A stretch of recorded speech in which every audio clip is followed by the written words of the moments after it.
Daí galera, meu nome é Lilian, bem-vindos a mais um vídeo aqui no canal Li no Livro e hoje vamos dar sequência então à retrospectiva dos livros de 2020 com os melhores livros do ano.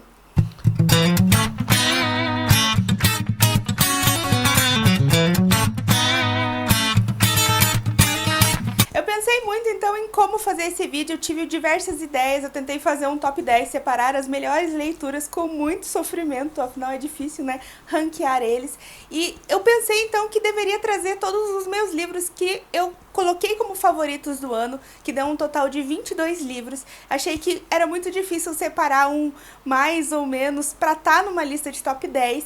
Então eu decidi trazer todos mesmo, eu acho que cada um traz uma história diferente, traz uma abordagem diferente, e acho que valia a pena estar aqui nessa lista. Eu vou apresentar os livros então basicamente em ordem de leitura mesmo, na ordem que eu li eles ao longo do ano. Eu vou separar para o final apenas um top 3, os 3 melhores livros do ano, que realmente se destacaram entre os outros, mas os demais eu achei que, enfim, só valia a pena citar em ordem de leitura mesmo. Antes de começar, eu queria falar que aqui na descrição vão ter os links de compra desses livros, os links que são pelo canal Li no Livro. Você não paga nada mais por isso, é o mesmo valor que vai ter no site, apenas eu vou ganhar uma comissãozinha, o que é legal para incentivar então o meu trabalho e também dar uma incentivada no canal como um todo, sem gastar nada. Então se você gostar de algum livro que eu falar aqui e quiser adquirir ele, por favor, compra com o meu link. E o primeiro livro que eu li no ano, literalmente, foi tanto o primeiro livro que eu peguei para ler, como eu li ele em um dia só, no dia 1º de janeiro de 2020,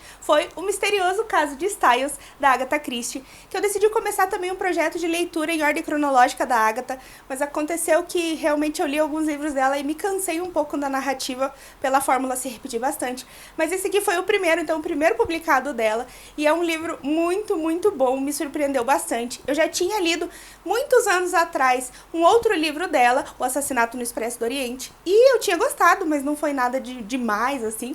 E esse livro aqui realmente foi surpreendente. Como todo livro da Agatha Christie, aqui a gente vai acompanhar o Sr. Hastings, que vai ficar numa fazenda de um amigo por um momento. Ele voltou da guerra e ele vai então ficar ali para dar uma descansada nesse tempo que ele tem em casa. E claro que vai acontecer um assassinato nessa mansão. A dona da mansão, a matriarca da família, vai ser assassinada e todos os outros membros vão ser suspeitos. Então vai caber então ao detetive Poirot, que aqui no caso é o primeiro livro que ele vai aparecer, para investigar e solucionar esse caso. É uma história cheia de reviravoltas. A cada momento você tá achando que uma pessoa é o culpado, e daí de repente o livro te leva a entender que não é, porque, sei lá, ele é pego. E é muito bacana, é cheio de plots e eu gostei demais. Realmente aqui a Agatha mostra ao que veio e por que ela é considerada a rainha do crime. E o segundo na minha lista de favoritados é uma biografia, que é Slash, que na verdade foi escrito pelo Slash e pelo Anthony Bozza, que é um jornalista. Esse livro então vai contar mesmo a vida do Slash, que é o guitarrista da banda Guns N' Roses, que eu gosto bastante. E eu tinha esse livro há muito tempo na minha estante, e eu tava meio que postergando a leitura dele porque biografias são um pouco mais densas, né? E realmente foi um livro que demorou bastantinho pra ler, até porque ele tem quase 500 páginas, mas foi uma leitura muito, muito legal. Foi muito legal acompanhar esses bastidores, todo o crescimento do Slash, toda a dedicação dele como músico, a formação do Guns N' Roses, toda aquela montanha-russa de loucuras que a banda viveu. Claro que é uma visão super unilateral, já que vai falar aqui do ponto de vista dele, né? Não é meio que... vai ter um pouco de distorção de fatos, obviamente, mas enfim, é muito legal de acompanhar e, enfim, por eu gostar tanto da banda, foi muito legal ver o processo de criação das músicas, a composição dos álbuns. Pra quem gosta da banda, é uma leitura muito, muito legal, e eu quero muito ler algumas outras biografias que tem da banda, escrito por jornalistas ou por outros membros. Isso foi uma leitura super favoritada do ano. Em sequência veio então o meu primeiro amor com a Taylor Jenkins Reid, que foi Daisy Jones and the Six, que vai contar aqui sobre uma banda fictícia dos anos 70 que se formam, que junta os The Six, que são um sexteto, junto com a Daisy Jones, que é uma cantora, e eles basicamente explodem aí como uma banda de rock, e eles acabam meio que no auge, ninguém entende, porque eles fizeram a primeira turnê de grande sucesso e de repente eles anunciaram que a banda acabou. Então muitos anos depois, na atualidade, vai surgir entrevistas com a banda, com todos os membros da banda e produtores, para explicar o que realmente aconteceu para essa banda tão famosa ter acabado. O que é mais legal desse livro é que ele é contado exatamente em forma de entrevistas. Então ali no livro tem ali tal pessoa, o nome da pessoa e o que ela falou, o que é bem legal, deixa o livro super fluido, não tem uma visão unilateral, você consegue ver toda a opinião de todos os membros da banda, o que é bem legal porque às vezes um membro fala, ah, aconteceu tal coisa, e o outro fala, não foi bem assim.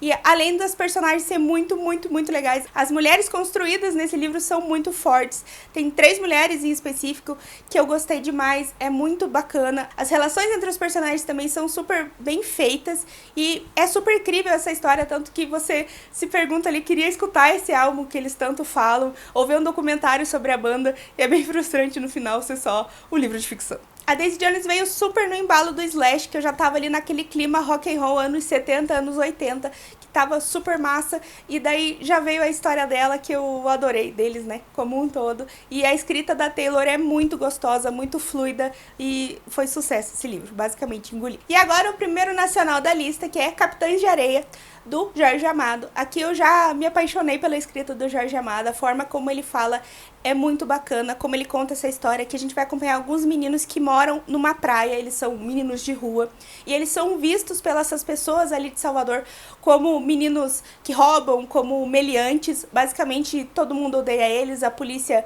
meio que os persegue, ninguém meio que os ajuda, eles têm até ali meio que um orfanato ou algum lugar de apoio, mas eles mais sofrem lá do que nas ruas, então eles acabam se reunindo ali na orla da praia para viver juntos, e é muito chocante você ver todos esses meninos, esses adolescentes sendo tratados como o lixo da sociedade, sem ninguém por eles e ninguém tentar fazer alguma coisa para mudar a situação deles. A forma como o Jorge cria esses personagens me chocou bastante, a forma crua como ele narra os acontecimentos desse livro, ele é muito sensível ao mesmo tempo que ele é muito bruto, e eu já gostei demais, já se tornou um dos meus autores favoritos, já quero ler tudo que ele publicou, provavelmente esse ano aí vou pegar mais um livro pelo menos dele pra ler, porque foi só amores com Capitães de Areia. Lá na metade do ano eu lancei um vídeo em que eu fiz um ranking dos 2 primeiros anos do Clube Intrínsecos, eu decidi ler todos os livros que eu tinha aqui do clube e fazer basicamente aí, colocar por ordem do que eu menos gostei pro que eu mais gostei, e dessas leituras vieram, óbvio,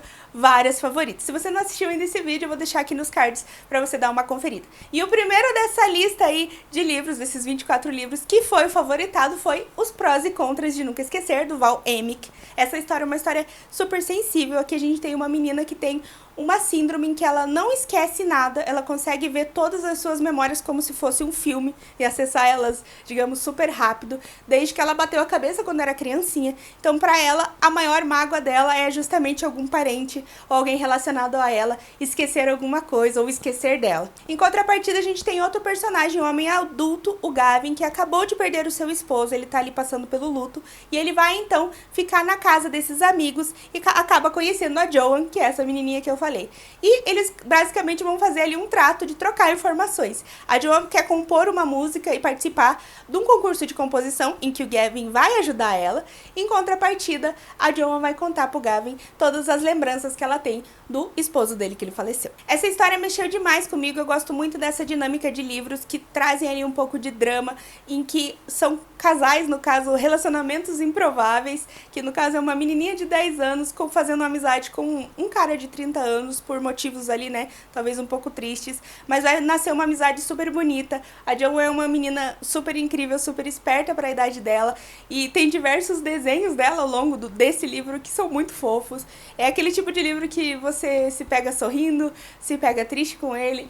Enfim, é muito bacana essa jornada e vale muito a pena conhecer essa história. Nessa mesma onda de leituras do Clube Intrínseco veio então As Outras Pessoas, da C.J. Tudor. Eu já havia conhecido a C.J. Tudor pelos seus primeiros 2 livros publicados, que foi O Homem de Giz e O que Aconteceu com Anne. Eu já tinha gostado bastante da escrita da autora. E nessa história aqui, realmente, pra mim, ela se consagrou. É uma história super original. Aqui a gente vai acompanhar um cara que tá voltando pra casa, né? O pai de uma menina. Ele tá ali no trânsito e, de repente, ele olha no carro da frente e enxerga a sua filha.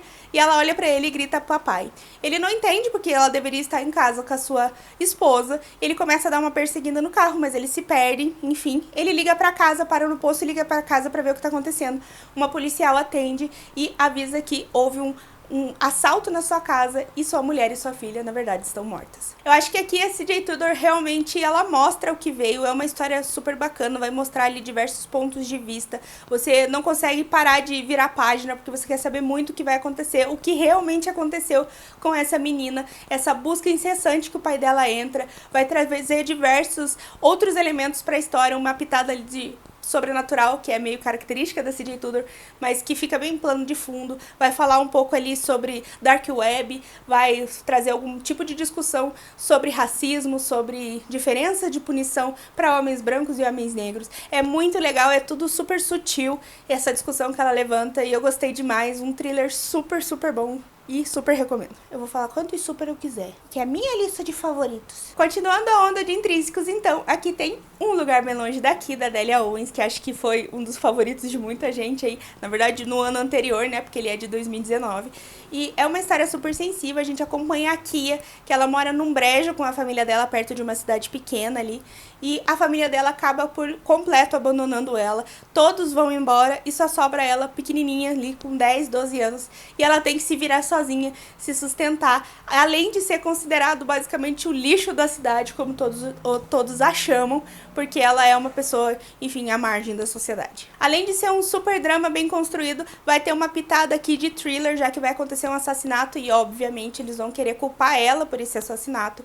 É muito bacana ver essa parte dela usando a natureza como família dela, se virando sozinha, mesmo sendo super pequena. Em contrapartida, vai ter ali uma outra pessoa que vai ajudar ela, vai trazer um super retrato dos anos 60, 70 sobre a segregação racial também nessa época. É um livro super completo, super emotivo e, enfim, não tem como embarcar nessa jornada e não gostar dela. Lá na metade do ano também eu decidi dar uma chance e ler a trilogia Jogos Vorazes. Eu já tinha assistido os filmes e só tinha o primeiro livro, na verdade, na estante e queria conhecer essa história mesmo de forma escrita, então eu dei uma chance, né, de começar e já me apaixonei pela história. Então eu trago Jogos Vorazes, da Suzanne Collins. Aqui vai contar o começo da história em que a Katniss, ela basicamente se voluntaria no lugar da irmã para participar da edição dos Jogos Vorazes. É uma sociedade distópica separada em distritos e uma vez por ano tem uma competição em que cada distrito deve fornecer duas crianças, né, uma menina e um menino, um adolescente, né, uma adolescente,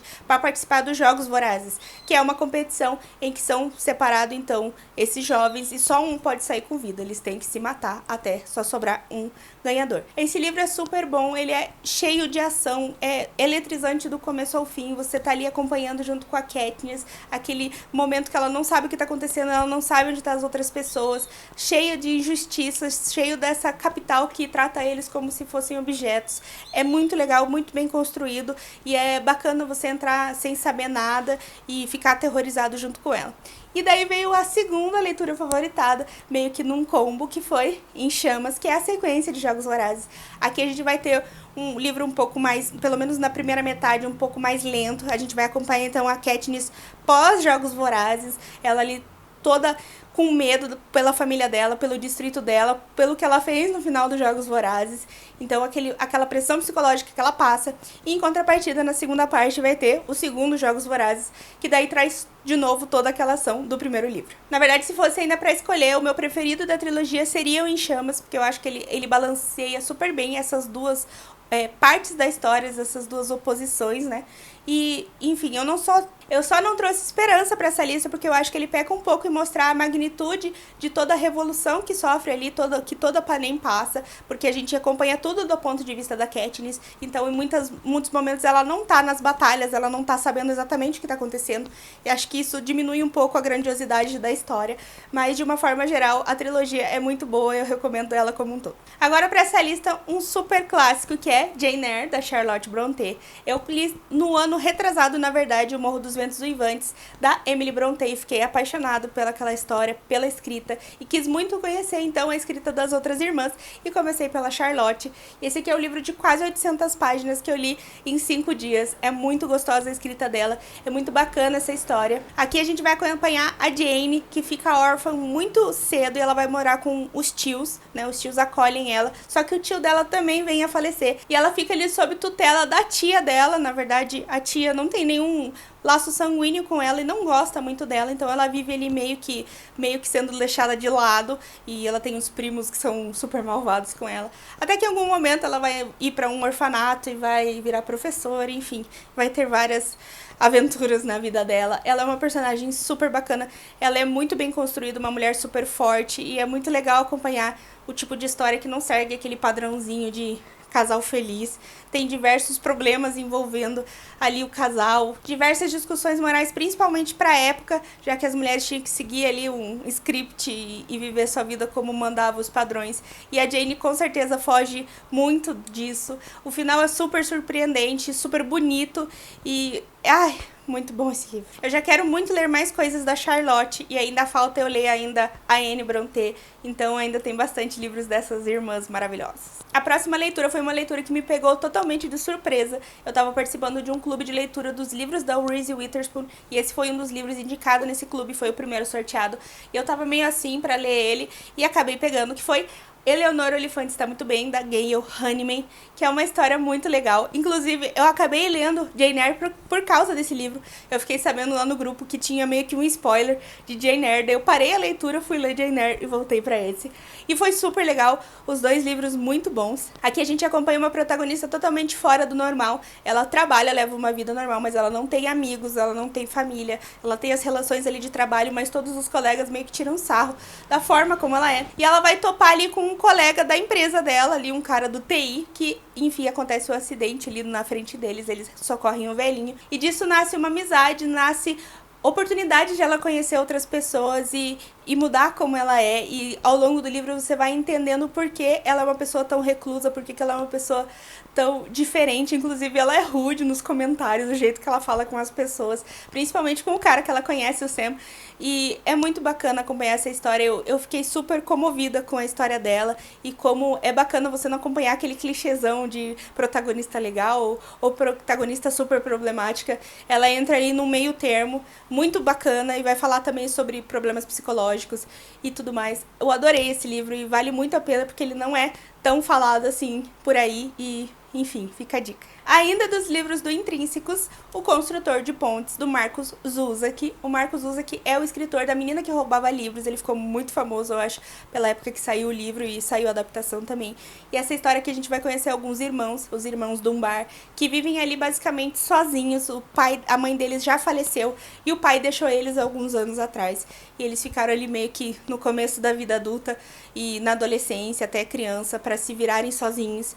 E eles têm um relacionamento super marcado um pouco pela violência, mas muito pelo amor entre eles, e eles fazem tudo um pelo outro para se apoiar. E a história vai dar um salto, vai dar um pontapé quando o pai deles, depois desses anos, retorna e pede para eles ajudarem ele a construir uma ponte. A sinopse como um todo não faz jus ao livro, ele vai muito além disso, é muito bacana acompanhar essa relação entre eles, essa relação super peculiar que vai envolver ali traumas, um pouco de violência até entre eles mesmo, mas enfim, é muito bonita, é muito impactante, muito triste em alguns momentos também, e vale muito a pena. A escrita do Marcus Zusak é super poética. Ele escreve muitas partes do livro com capítulos pequenos e até com frases pequenas, assim, e elas impactam você. E, enfim, eu sou super apaixonada. Eu li A Menina que Roubava Livros há muito tempo e já não lembro direito. Provavelmente vou fazer uma releitura aí pra frente e já quero ler mais livros dele, porque ele é perfeito. Perfeito! E australiano, que é tipo 2 perfeitos. Falando agora de thrillers, um autor que já entrou para minha lista de favoritos, que é o Joe Dicker, por O Desaparecimento de Stephanie Myler, que é um thriller aqui que tem uma premissa super interessante. Aqui a gente vai acompanhar um detetive de polícia que tá ali quase se aposentando. Ele é super famoso por ser o detetive 100%. Ele resolveu todos os casos que ele teve contato ao longo da sua carreira. Então, uma repórter, a Stephanie Myler, vai chegar numa festa ali de aposentadoria dele e vai falar assim: o que você acharia se eu te chamasse de detetive 99% em vez de 100%? Ele pergunta por quê e ela fala porque um dos seus casos de 20 anos atrás, um quádruplo homicídio, você pegou o cara errado. Na verdade, você não pegou a pessoa certa. Aí ele meio que pergunta por quê ali, ela não tem provas e morre a história por isso. Se passam então 1 ou 2 dias e ele chega ali na polícia e se depara com um boletim dizendo que ela desapareceu. Ele começa então a ficar super encucado porque que ela foi trazer essa história e em seguida desapareceu e começa a investigar. E aí é o pontapé de uma história muito louca. Eu acho muito bacana que ele escreveu um livro de 520 páginas, se eu não me engano, é um calhamação. E tem sempre alguma coisa acontecendo, sempre alguma coisa que te instiga a continuar a história. Também ele vai apresentar diversos personagens, claro, as pessoas que vão ser ali suspeitas por ter tanto participado do crime 20 anos atrás, quanto do desaparecimento da própria Stephanie. E são muito bem construídos, porque você desconfia de cada pessoa, a cada tempo você aponta um como suspeito. E também traz diversas discussões muito boas, como é o caso então de bullying na escola. Vai ter uma personagem ali que tratou a outra amiga como bullying, ela acaba se matando, o que é super impactante. Eu acho que é muito bacana você construir um thriller, deixar ele interessante e ainda trazer de plano de fundo diversas discussões morais, diversas discussões de problemas da sociedade, que é muito bacana, e o Joe Dicker faz isso muito bem. E isso é super mérito da escrita do Joe Dicker, que é muito fluida e muito gostosa. Eu até já li mais um livro dele esse ano, que foi o Enigma do Quarto 622, também gostei. Enfim, já quero ler todos os livros dele também. Da lista de livros impactantes, daqui pra baixo, do Jason Reynolds, que também veio no Clube Intrínsecos. Essa aqui é uma história super chocante, pelo menos pra mim, né? Pra minha realidade. Aqui a gente acompanha um menino de 15 anos, que ele acabou de ter seu irmão assassinado. Ele então decide sair ali no dia seguinte, pegar a arma do irmão dele, descer de elevador e matar o cara que assassinou o irmão dele. Acontece que nessa viagem de elevador, que vai durar apenas 60 segundos, 70 segundos, ele vai ser confrontado por diversas pessoas ali, diversas realidades, e realmente decidir se realmente essa é a melhor saída, matar uma outra pessoa. É uma história que falou muito diretamente comigo, não para a minha realidade, mas me confrontou com uma realidade tão diferente e que muitas vezes a gente vê com tanta frieza, que é o caso ali dessa perpetuação da violência, essa olho por olho, enfim, que eles acabam entrando nesse círculo vicioso. E é muito bacana você acompanhar isso de dentro de uma família. Como eu disse, a gente acaba vendo diversas notícias dessas no jornal e a gente acaba tratando mais como números e estatísticas e esquece de olhar para as pessoas que estão envolvidas nisso, o quanto elas sofreram. Enfim, é muito bacana, é muito impactante também e vale muito a pena ler. Ele é escrito quase que em forma de poesia, mas ele conta uma história corrida.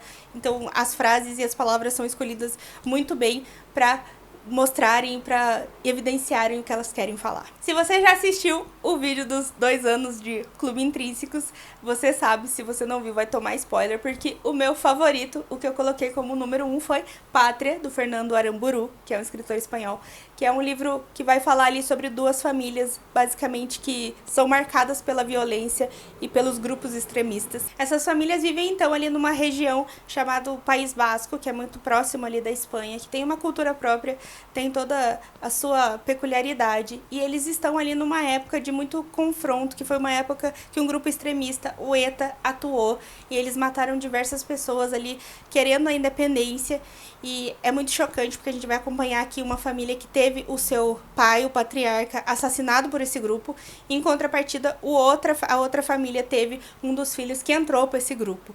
Então você vai acompanhar, eles eram famílias super amigas e acabam se distanciando por causa desses eventos. Enfim, é muito triste acompanhar, e eu adoro esse tipo de livro que me leva para outro lugar, para outra realidade e em outro tempo também.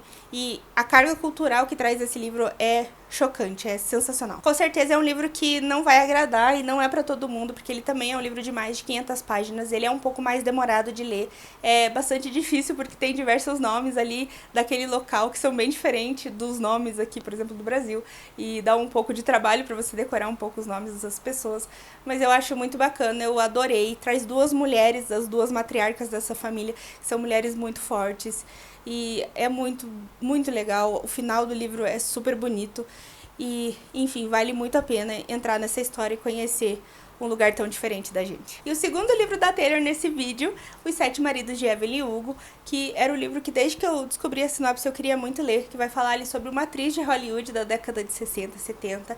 Ela é super famosa e passou por diversos casamentos, no caso 7, e ali com 80 anos ela decide então chamar uma jornalista super desconhecida e dar uma entrevista contando o que aconteceu de verdade com ela e como foi esses casamentos e todo esse glamour que envolveu a vida dela. É muito bacana porque a Evelyn não é uma personagem super padrão, é muito legal porque ela é até filha de imigrantes, então ela não segue ali o padrão hollywoodiano. As coisas que ela faz, as decisões que ela toma para seguir com a carreira dela são até de certa forma meio chocantes. Ela é uma mulher super forte e ela, mesmo ela sofrendo em alguns momentos ali com o machismo estrutural, principalmente daquela indústria, e também por abusos, porque ela passa por um relacionamento abusivo. Em nenhum momento ela se vê vítima da situação, ela sempre sabe contornar e ela sabe também usar as pessoas a favor dela. E acho que de tudo aqui, o mais legal é você ver que, mesmo ela sendo taxada como uma mulher de diversos maridos, você vai descobrir ao longo da trama quem realmente foi o amor da vida dela, e essa parte é muito bonita. Acho que o grande mérito da Taylor é trazer uma personagem que é tão bem escrita e tão real, inclusive dá vontade, como em Daisy Jones, você terminar de ler o livro e querer assistir um documentário sobre a vida da Evelyn. Ela é aquela personagem que é apaixonante, mas em muitos momentos você odeia ela pelas coisas que ela faz e como ela trata as pessoas. Eu acho que isso traz a carga ali, as camadas necessárias para você acreditar que é uma história quase real. Pra mim é muito difícil dizer se eu prefiro Os Sete Maridos de Evelyn Hugo ou Daisy Jones and the Six, porque são dois assuntos completamente diferentes, apesar de tratar ali de famosos, e são escritos de formas diferentes. Aqui a gente vai ter quase que uma narrativa biográfica, enquanto lá vai ser entrevistas, mas eu acho que pela proximidade da personagem, pela construção, acho que ainda a Evelyn Hugo leva na frente, mas o páreo é quase junto, porque os dois são muito bons. Vindo aí das leituras do mês de outubro, das leituras de terror, veio O Exorcista, do William Peter Blatty, que já era um dos meus filmes favoritos de terror e acabou se tornando um dos meus livros favoritos de terror. É muito surreal como a adaptação do livro para o filme foi muito bem feita e basicamente quase que de forma integral. Nem sempre isso é tão fácil de fazer assim, e o William Peter Blatty, tanto escrevendo o livro quanto o roteiro do filme, faz isso de forma super orgânica e super bem construída, que a gente vai acompanhar a Regan, que é uma menina de 12 anos que começa aí a brincar com o tabuleiro de Ouija e as coisas saem um pouco do controle. A mãe dela acha que ela tá com um problema psicológico e leva em diversos médicos e ninguém sabe o que tá acontecendo com ela, até que a mãe dela decide recorrer a um padre. Além de já gostar muito da história e, como eu disse, elas serem muito semelhantes, eu gostei bastante de conhecer um pouco mais sobre os personagens secundários. Eu gostei dos diálogos que o livro traz, que não estão no filme, que são muito bem feitos, principalmente ali com os padres e as pessoas com o demônio, né, que tá dentro do corpo da Regan. É muito legal como o autor, ele tenta por muito tempo ir pelo viés científico para explicar o que tá acontecendo. Inclusive o padre, que é um dos personagens mais legais, que ele é um padre que é formado em psicologia, e ele tenta justificar de forma psicológica o que está acontecendo com ela, até que realmente não tem mais o que fazer e eles têm que admitir que é uma possessão. Mas é muito bacana o autor trazer isso, já que a gente tem diversos casos na história em que pessoas com problemas psicológicos foram tratadas como pessoas possuídas e acabando com a saúde delas, enfim, de uma forma geral. Eu já fiz uma resenha aqui pro canal bem completinha, que eu falo tanto do livro quanto do filme, as curiosidades envolvendo os dois, que é bem bacana. Eu vou deixar aqui nos cards para vocês conferirem. Seguindo aí as leituras de outubro de terror, O Evangelho de Sangue, do Clive Barker, que foi o terceiro livro do Clive que eu li, na verdade, e eu tava com muito medo de encarar essa leitura. Eu já tinha lido Hellraiser, em que os cenobitas, que são os sacerdotes do inferno, aparecem, mas de forma muito rápida até. E não foi exatamente a parte que eu mais gostei do livro, e eu tava com um pouco de medo de achar essa representação meio tosca. E na verdade caí do cavalo porque eu adorei. Aqui a gente vai acompanhar um detetive, o Harry, que ele investiga ali casos sobrenaturais de uma forma geral.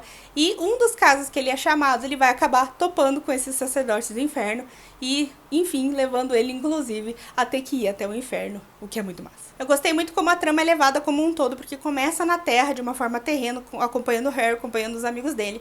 E, enfim, dá um plot ali, e, enfim, vai mostrar bem mais o personagem do Pinhead e as motivações dele, e fazer o pessoal, então, ir pro inferno para ter todo o desfecho. E é muito bacana acompanhar, eu achei muito legal. A descrição do Clive, dos lugares, das criaturas é muito bem feito. O prólogo desse livro, o primeiro capítulo, é muito chocante, super gráfico.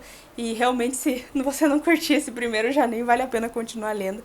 Mas foi uma experiência muito bacana pra mim e que eu achei que não ia gostar e super me ganhou. Eu acho que o Clive tem uma escrita super peculiar, não vai agradar todo mundo, mas pro meu tipo, pro meu gosto de terror, foi perfeito. Eu também já fiz um vídeo, não de resenha desse livro, mas um vídeo sobre a história do Clive Barker, dele como autor, como artista como um todo, e dos 4 livros dele que eu já li.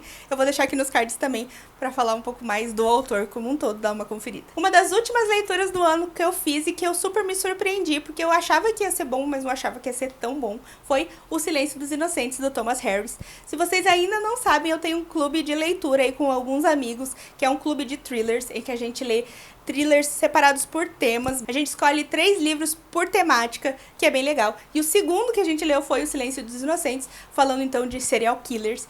E foi super bacana, é uma história aqui da Clarice, que é uma agente que está em formação no FBI. E ela então é chamada pelo seu supervisor para entrevistar um dos serial killers mais famosos da atualidade, que já está preso, que é o Hannibal Lecter, que é um cara canibal e psicólogo e psiquiatra muito inteligente, enfim.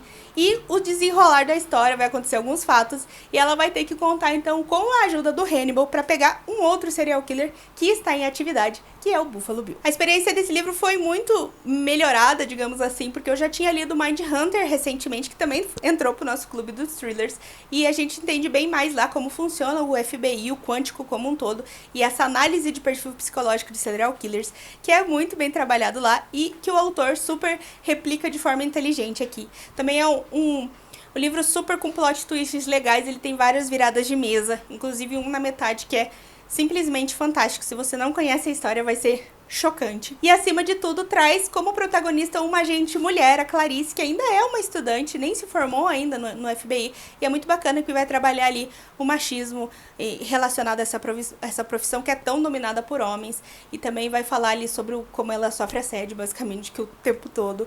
E eu acho muito bacana que o autor trouxe isso, porque por muito tempo o FBI não recebia agentes mulheres, e eu acho que foi uma escolha super acertada. Esse livro também já tem resenha aqui no canal, que saiu até recentemente, em que eu falo melhor também um pouco da adaptação, que eu assisti, que também foi muito boa, ganhadora de Oscars, enfim, dá uma conferida lá pra saber mais detalhes. E agora vamos ao top 3, então, de leituras do ano. Eu separei 3 livros que com certeza foram os livros que mais me impactaram ao longo do ano e me mostraram diversas outras visões de mundo, e eles são muito peculiares, cada um em seu âmbito, cada um em seu gênero, e eu não consegui, na verdade, separar o primeiro, o segundo e o terceiro. Eu apenas coloquei os 3 como um top 3 geral, assim, que se sobressai a todos os outros. Eu não consegui separar porque eles são de gêneros muito diferentes, e eu gostei muito da história dos 3, então eu vou mostrar aqui em ordem que eu li, na verdade. E o primeiro, que não é novidade se você assistiu o meu vídeo da tag dos 50%, que foi o meu favorito da primeira metade do ano, que é O Sol é para Todos, da Harper Lee, que é uma história que realmente é aquele tipo de livro que você fala, todo mundo deveria ler mesmo. Vai contar a história da Scout, uma menininha ali de 9 anos, quando começa a história, que ela vai narrar os fatos que a cercam a família dela. Ela tem um irmão mais velho, que não é muito mais velho que ela, e um pai, ela não tem a mãe, na verdade. E o pai é um advogado, e ele vai defender um caso de um homem negro que foi injustiçado, ele foi acusado injustamente de estuprar uma mulher branca. Acontece aqui que a gente tá falando uma história que se passa na década de 30, e essa família, junto, né, com todo o racismo já, que nem é velado, é um racismo, né, explícito, que o pessoal negro passa, essa família meio que vai passar junto por o pai defender esse homem. Eles vão ser tratados ali na cidade como inferiores, e é muito legal porque você acompanha tudo isso do ponto de vista da Joan, que é uma menina e não entende então todas as nuances que cercam esse problema, todas as nuances da sociedade, e inclusive em diversos momentos ela não entende o que está acontecendo, e até ela replica alguns preconceitos que são, sim, de conhecimento geral, e é muito bacana esse pai tentando passar todos esses ensinamentos para ela. O que eu acho legal desse livro é que ele não tenta, assim, redimir sua culpa, ele não tenta ser o herói da história por ser uma família branca que defende negros numa época que, né, tinha tanto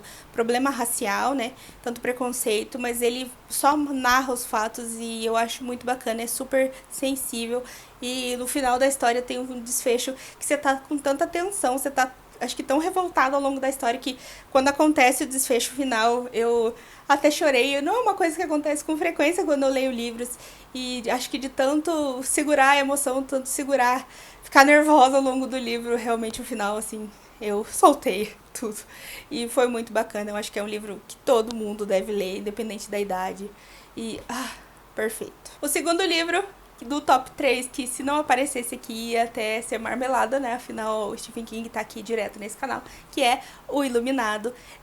A gente já leu aí 7 livros, na verdade eu li 8, agora no momento que eu gravei esse vídeo eu já li 8 livros do King, e ainda nenhum bateu o Iluminado. Eu acho que pela construção de personagens dele ser tão bem feita, vai ser difícil algum outro bater esse aqui. Aqui a gente acompanha a família Torrance, que vai trabalhar no Hotel Overlook.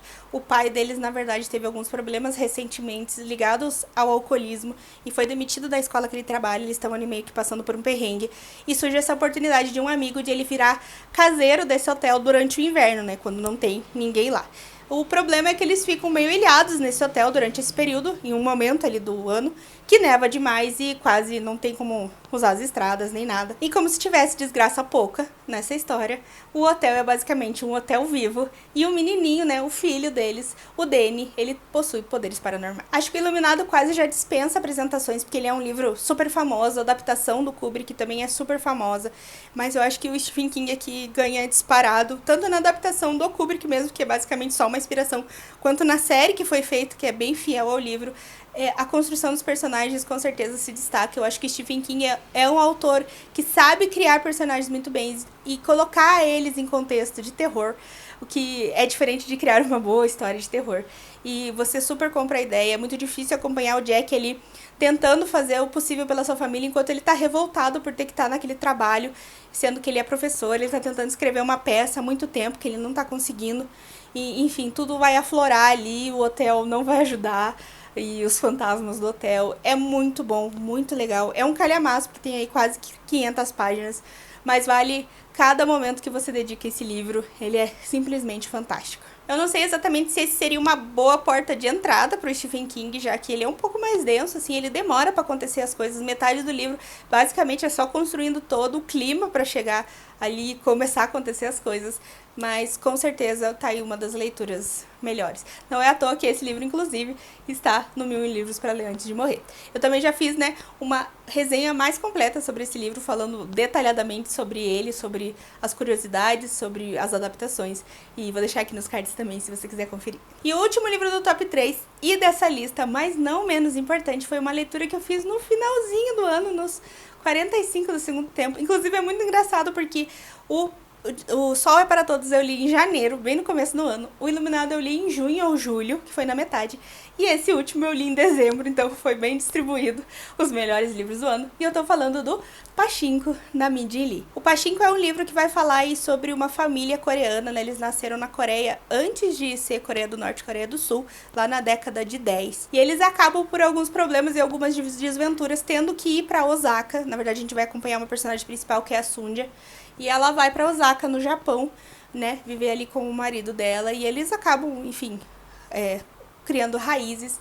E é muito chocante, pra mim foi muito chocante não conhecer tão bem essa história. E a gente vê ali que é uma família, no caso dela, que teve filhos e vai ter netos no Japão. E eles sempre vão ser tratados como se fossem estrangeiros. Na verdade, o Pachinko tomou o lugar de Pátria como meu preferido do Clube Intrínsecos. E, na verdade, o páreo ali, ele é bem acirrado, mas eu acho que essa história como um todo, ela é muito grande, a magnitude dela é sensacional.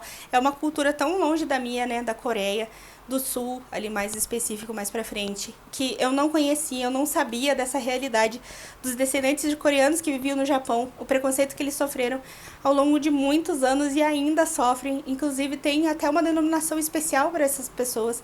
E no caso ali, por exemplo, do neto da Sunja, que nasceu no Japão, ele já vivia muitos anos ali, ele nasce, ele cresce, ele estuda numa escola japonesa, e quando ele faz ali uma determinada idade, ele tem que tirar basicamente um visto de imigrante, de estrangeiro, mesmo ele tendo nascido no Japão, só por ele ser descendente de coreanos. O que é absurdo. Também é muito legal essa visão histórica que esse livro traz pra gente, porque ele vai narrar desde a década de 10 até a década de 80 dessa família. Vai passar por diversas guerras, pela guerra ali que o Japão anexou a Coreia do Sul, foi por isso que eles acabaram tendo que ir pro Japão. Depois vai passar pela Segunda Guerra Mundial, a divisão das Coreias, todo aquele terror que muitos coreanos passaram de tentar voltar pra Coreia do Norte, né? Alguns parentes foram para a Coreia do Norte, nunca mais foram vistos, porque, enfim, né, se estabeleceu o governo lá super, enfim, como é. E ainda por trás vai trazer ali o Pachinko, que é um jogo ali, que é basicamente um pinball deles, que vai tratar, inclusive, de problemas sociais do Japão, já que os salões de pachinko geralmente estão associados aos coreanos, geralmente são imigrantes ou descendentes de coreanos que tem esses salões e é tratado ali como se fosse meio de forma pejorativa, meio ilegal, até por ser eles que estão comandando o negócio. Eu realmente fiquei aí chocada por esse livro se tornar um dos favoritos no final do ano. Ele também é um calhamaço, tem mais de 500 páginas, mas vale muito a pena. Eu acho que essa carga cultural e o que você aprende lendo esse livro, pelo menos pra mim, que não conhecia tanto, né, a cultura e tudo de lá, a história, vale muito a pena, é super sensível, ainda traz a Sunja como protagonista e outras mulheres muito fortes que sofrem ali todo o problema do patriarcado, são super reprimidas ao longo da vida, não podem tomar suas escolhas, mas muitas vezes são elas que salvam a família, são elas que saem para trabalhar e pôr a mão na massa e cuidar dos filhos, e às vezes são perseguidas a vida inteira por decisões que elas tomaram, que, enfim, por causa da cultura e tudo mais, elas são repreendidas. Vale muito a pena dar uma chance para esse livro. Compre e lê, porque realmente é muito bom. Eu fiz uma resenha um pouco mais completa dele aqui, falando mais aspectos da história, que eu gostei, sem spoilers também. Vou deixar nos cards, se tiver espaço, pra você dar uma conferida. Então, pessoal, por hora é isso. Essa foi a minha lista de todos os livros favoritados ao longo do ano. Eu quis trazer todos eles, porque eu acho que cada um deles compôs um pouquinho do que foi meu ano. Cada um deles tem sua particularidade e vale a pena citar. Como eu falei, eu já deixei os links aqui na descrição. Se você se interessar e quiser comprar algum, usa meu link, por favor, que vai me ajudar bastante e não vai fazer diferença nenhuma pra você. Se você gostou desse vídeo, então curte, compartilha com seus amigos aí, mandando várias recomendações de livros que eles podem gostar também. Também não se esquece de se inscrever no canal se você ainda não é inscrito e ativar o sininho para receber novas notificações de vídeos ou de lives que às vezes está rolando por aí. E semana que vem eu vou trazer então todos os livros que eu li ao longo do ano inteiro. A gente se vê semana que vem.